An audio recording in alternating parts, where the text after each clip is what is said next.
Hello, I'm Dean Zerbe. I'm with Zerbe Miller Fingerette Law Firm, and I am thrilled to have joining me today Eric Hylton, who's just joined our firm from years and years of experience at the IRS, just so many years in the saddle, and just brings a wealth of experience, knowledge, and background to help us in our work with tax whistleblowers. We're just so thrilled to have you here, Eric. Tell us a little bit, take us through all your background and work related to whistleblowers and enforcement and all the work you've done at the IRS. No, thanks, Dean. I appreciate it. I'm truly honored to join the firm, ZMF. It's been 30 years I've worked with the IRS and gained a great deal of experience.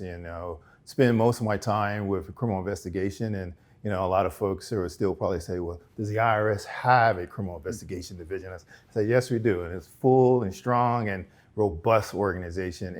And the whistleblower program has just been an outstanding asset for criminal investigation.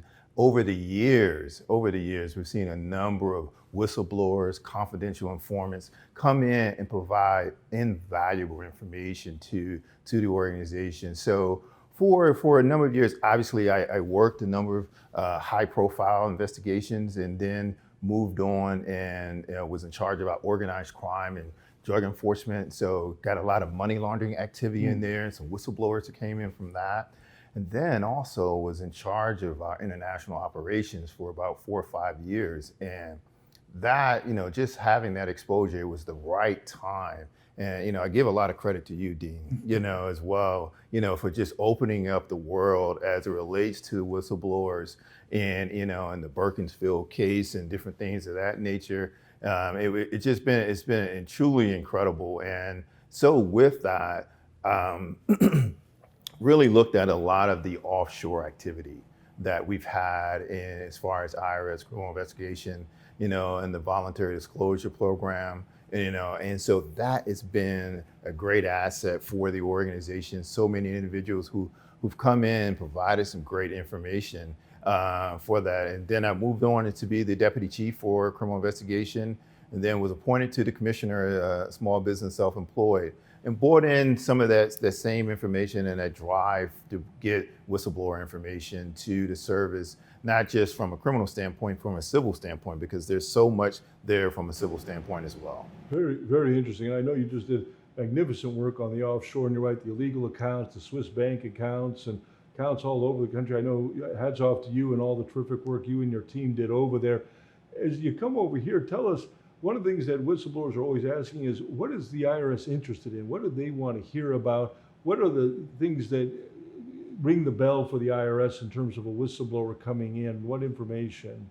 So one of the key factors I think truly that IRS wants to hear about is just insider information. I mean, not just abstract. Well, I heard my neighbor thought about a whistleblower, someone that's not paying their taxes. If you have to have some really strong, credible information and documentation, Yes. associated with that as well. I mean, because that is, where, when, how, to some degree. Those are just some strong factors I think that will, bolster your case, and a substantive amount as well. I mean, I think, with the limited resources that the IRS has, they really going to take a look at some of the stronger cases that are there. So those are just some of the factors I think are really important.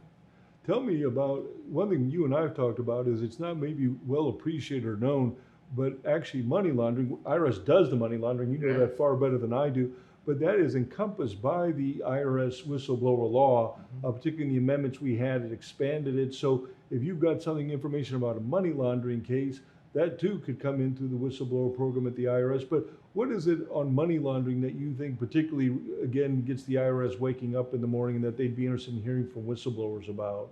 Well, I think it's a great question, because as you expect, as expressed, under 7623C, IRS CI can work in a number of the different cases as it relates to money laundering. So a lot of individuals are not aware that IRS criminal investigation prosecutes money laundering investigations and investigates, with the U.S. Attorney's Office, and whether it's from terrorist financing, whether it's from cryptocurrency, whether it's from online gaming, whether it's from a number of different areas in which money laundering comes into play. Narcotics, as I expressed, I was in charge of the organized crime drug enforcement task force for a number of years. So those are, just some of the areas in which we would pursue and look at from a money laundering perspective. And if you have those cases that are coming in and they get prosecuted and there are seizures and different things of that nature, and the proceeds that are associated with that, whistleblowers can get a portion of that, which is exciting. I mean, because, and especially as we think about what is happening in the cryptocurrency arena right now and how that is blossoming. Very interesting. One kind of aspect of that for folks, you talk about all this kind of worldwide, is there parts of the globe that the IRS is particularly interested and wakes up thinking about that they maybe would be particularly interested in hearing about in terms of whistleblowers? As I was going around in the speaking circuit, as I was in charge of international, I think that was the number one question that I received. Where are we going next? And, you've done a lot of great work in Switzerland, but I would always say globally. I mean, we've done, the IRS has done a lot of great work in Israel with the Bank Leumi investigation and the Bank Hapoalim. There's a lot of activity in the Far East. Singapore is a great area. A number of still different great cases in the Caribbean as well. So there's a number of different areas in which, the IRS is very much interested in as well. Just a couple of other questions for you. Tell me about, as you see the culture of the IRS dealing with whistleblowers, maybe just not only CI where you were so many years, but then on the civil side, your take on that of how they view whistleblowers. Well, the service, first I'll start off because, when we think about from an international perspective, whistleblowers is probably one of the greatest assets that, an investigator and an auditor can have.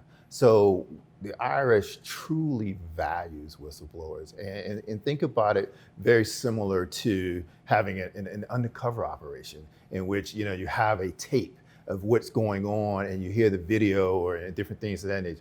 Having a whistleblower that has great documentation is just solid gold for the IRS. And we highly encourage individuals to have that kind of information to come forward. And it's a great program. We've pushed it out. I mean, the IRS has pushed it out, even internationally, trying to speak about it to some of the international partners as well. So it definitely something that we can look at. Right. And I would say too, I know the IRS has been just terrific, and particularly CI, but all the IRS is very, very good at protecting the identity of the whistleblower. They take it very seriously, and I know many are concerned about that, but they really do a bang-up job on that. One last question: everyone's now showering money on the IRS. It looks like that they're the new everybody's favorite person. How do you see that with the expansion of audit and exam and that nature of that? Do you see that whistleblowers will be playing a more expanded role as the IRS ramps up? Tell us about that. Yeah, I mean, it's, yes, IRS is receiving, or the potential receiving a lot more funding, as the years come about, but they've starved for years. Yeah. So it's going to take a little time, for them to kind of get up to speed and with this new personnel. But if the law is passed and the IRS receives this amount of funding, you're going to see a significant amount of enforcement that's going to come.